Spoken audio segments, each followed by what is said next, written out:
Today I'll be making lemon Earl Grey marmalade. Before we begin cooking, let's take a moment to learn about what we'll be making today.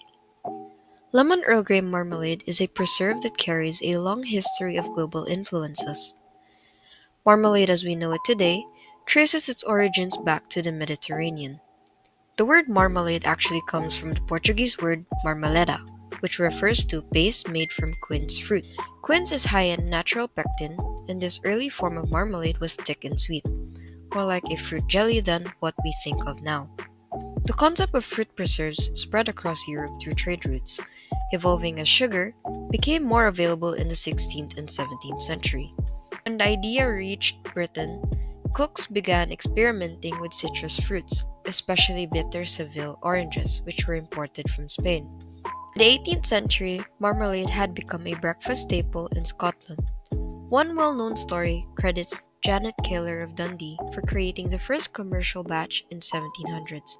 She supposedly brought a cargo of bitter oranges that her husband's ship had brought in from Seville and turned them into sweet preserve, giving birth to the Scottish style orange marmalade we know today. Lemons have an even older and wider journey. They are believed to have originated in northeastern India and northern Myanmar before spreading through Persia, Middle East, and finally the Mediterranean.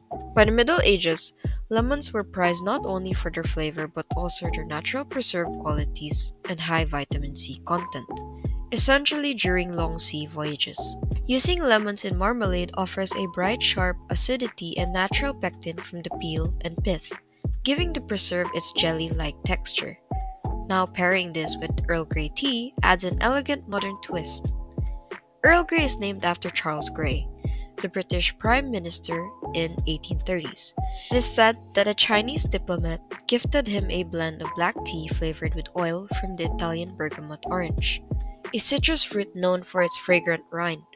The flavor quickly becomes iconic, symbolizing refinement and British tea culture. In this recipe, we're bringing together centuries of culinary tradition, the global journey of lemons, the heritage of British marmalade, and the delicate sophistication of Earl Grey tea to create a preserve that's both classic and temporary.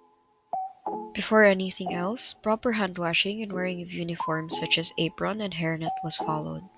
For my ingredients, I used fresh lemons, white granulated sugar, Earl Grey tea bags, and water.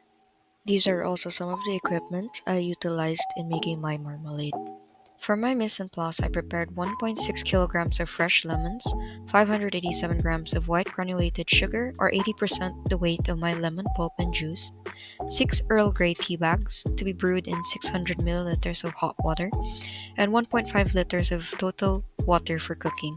Sterilizing jars is essential to keep the jam from storing well. They were washed with hot soapy water and let air dry.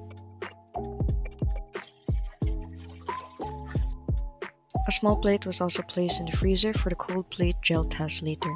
Sterilized jars were kept in simmering water to keep hot till ready to fill, and lids were placed in a bowl of simmering water till ready to use. The 1.6 kilograms of fresh lemons were prepared by being washed thoroughly with running water. The stem ends were also sliced off.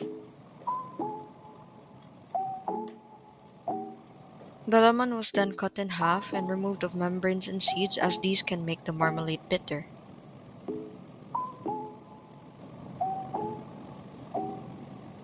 Lemons were cut into wedges.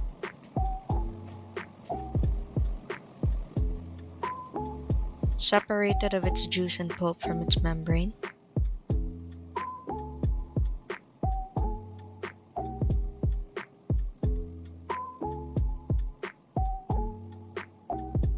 The membrane was removed, leaving behind the white pith attached, as it is rich in natural pectin, which will help the marmalade set without adding gelling agents. A pot of water was heated for boiling the skins later. Then the pulp and juice were weighed, and sugar was prepared to be 80% of the weight of our pulp and juice. The lemon peels were finely chiffonade or julienne to ensure even texture in the final product. To remove bitterness from the rind, the peels were pre-boiled 3 times at 7 to 8 minutes each time, draining after each boil. This is to soften the peels and leave just enough pectin for gelling. Six Earl Grey tea bags were brewed in 600 milliliters of hot water for 5 minutes to give a strong aromatic tea concentrate. In a pot, the softened peels were combined with the lemon pulp and juice together with 1.5 liters of water needed. The 600 milliliters of brewed Earl Grey tea was also added and stirred.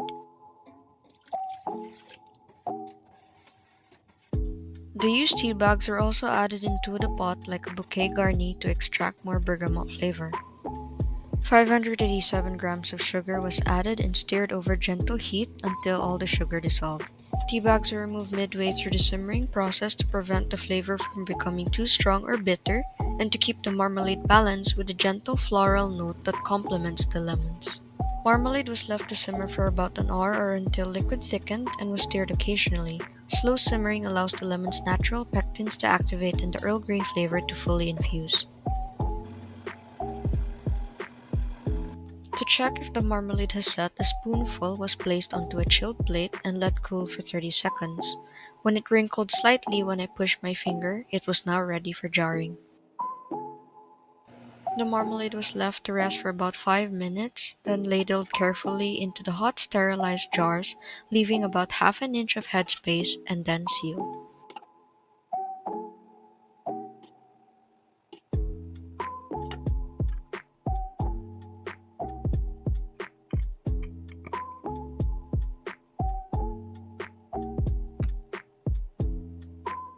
The sealed marmalade was then processed in a hot water bath for 10 minutes to seal them properly.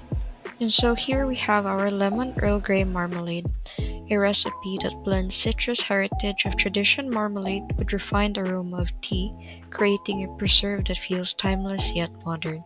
Thank you for watching my video.